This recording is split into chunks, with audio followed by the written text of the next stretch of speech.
दानिश और ईज़ा की ज़बरदस्त जोड़ी देखें और इनकी रियल शादी की ये तस्वीरें हैं, बहुत ही ज़बरदस्त।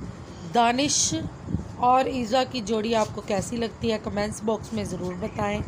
ये बहुत ही ज़बरदस्त और बहुत ही प्यारी जोड़ी है। आपने बताना है कि आपको ईज़ा ज़्यादा पसंद है या दानिश ज़्यादा पसंद है, आपके फेवरेट कौन है।